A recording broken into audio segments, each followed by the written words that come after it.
Guarda il tuo polso. Adesso. Cosa vedi? Delle linee sottili. Blu. O forse verdi.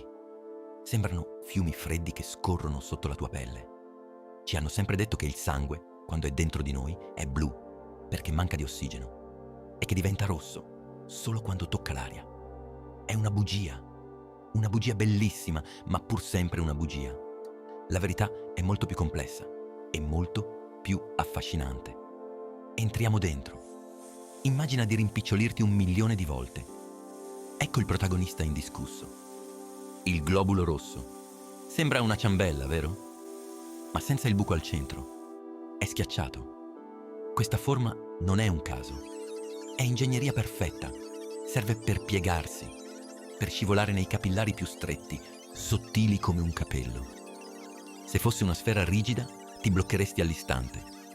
Ma perché è rosso? La risposta è un metallo, il ferro. Lo stesso materiale con cui costruiamo i grattacieli e le navi. Dentro ogni globulo rosso ci sono milioni di pacchetti chiamati emoglobina. Al centro di ogni pacchetto c'è un atomo di ferro. Immaginalo come un magnete.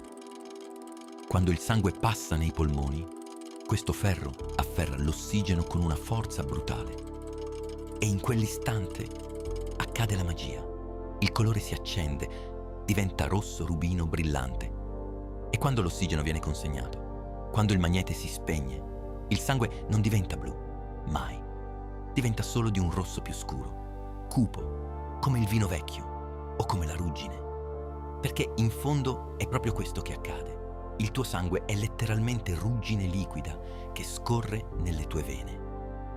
Il motivo per cui le vene sembrano blu è solo un trucco della luce che attraversa la tua pelle. Un'illusione ottica. Niente di più. Parliamo di numeri, perché il tuo corpo è una macchina industriale. In questo preciso istante, dentro di te, ci sono circa 25 trilioni di globuli rossi. 25 trilioni. Se li mettessimo tutti in fila, uno accanto all'altro, farebbero il giro della Terra non una, non due, ma 4 volte. È una catena vivente che ti tiene in vita, secondo dopo secondo, battito dopo battito. E la cosa più sconvolgente? Muoiono, in continuazione. Ogni secondo che passa, 2 milioni di globuli rossi muoiono nel tuo corpo. 2 milioni. Uno schiocco di dita e sono andati. Ma il tuo midollo osseo ne ha già prodotti altri 2 milioni per sostituirli. È una guerra contro il tempo che non si ferma mai. Finché respiri, la fabbrica lavora. Ma il sangue non è solo un corriere per l'ossigeno. Se togliessimo tutto il rosso, cosa rimarrebbe? Un liquido giallastro, il plasma. È come l'acqua di un fiume. Trasporta tutto il resto. Ormoni, zuccheri, eserciti. Sì, hai sentito bene. Nel tuo sangue c'è un esercito dormiente, pronto a scatenare l'inferno al primo segnale di pericolo. Eccoli, i globuli bianchi.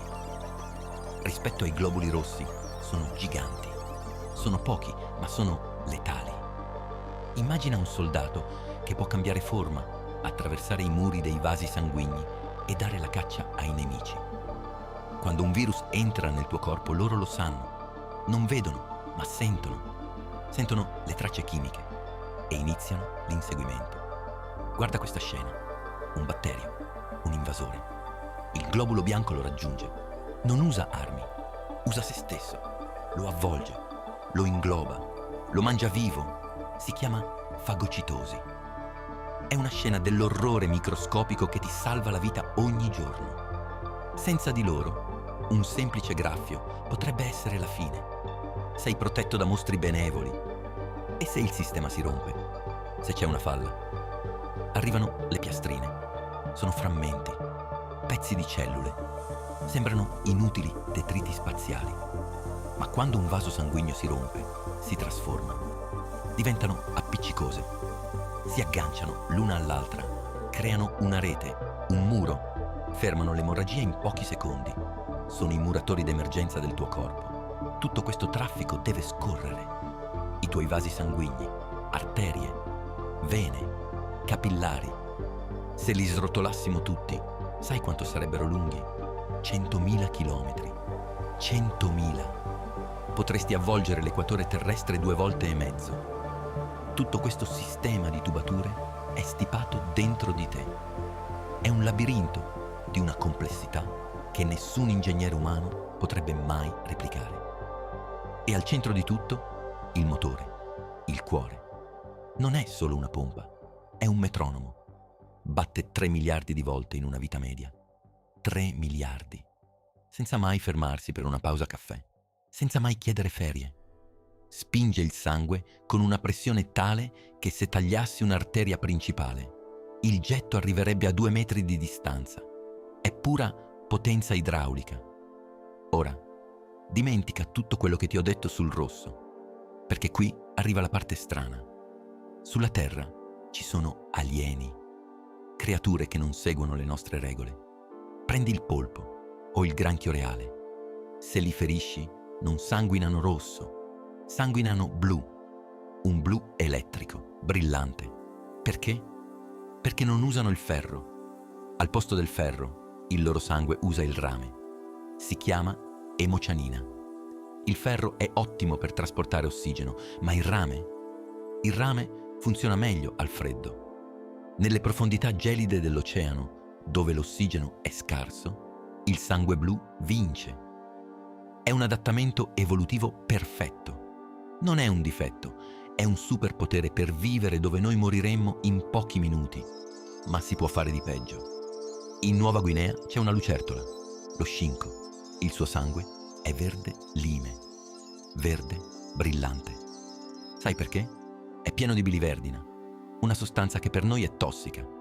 Se avessi quella quantità di biliverdina nel sangue, saresti morto per ittero. Loro stanno benissimo. Forse li protegge dalla malaria. La natura non ha paura di sperimentare con la chimica. E non finisce qui. Ci sono vermi marini con il sangue viola e pesci nell'Antartide che hanno il sangue trasparente, come l'acqua. Hanno eliminato del tutto l'emoglobina. Vivono in acque così ricche di ossigeno che non hanno bisogno di trasportatori. Il loro sangue è pura acqua di mare, o quasi. L'evoluzione ha creato un arcobaleno nascosto dentro i corpi degli animali. Quindi il rosso non è l'unica opzione. È solo l'opzione che ha vinto per noi mammiferi.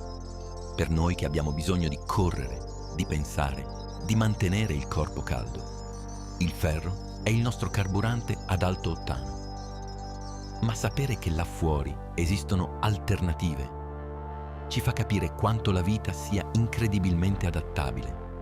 Non esiste un solo modo per essere vivi. Ma facciamo un passo indietro.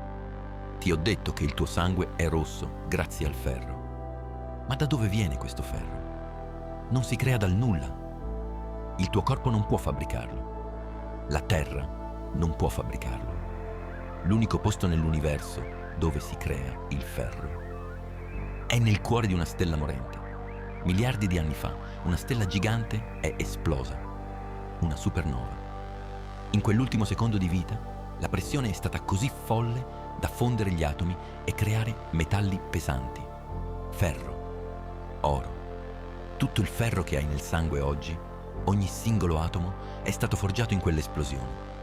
Ha viaggiato per lo spazio, si è condensato in un pianeta, è finito nel terreno, nelle piante e infine dentro di te. Quindi, quando ti tagli e vedi quella goccia rossa, non stai guardando solo biologia, stai guardando astrofisica, stai guardando la storia dell'universo.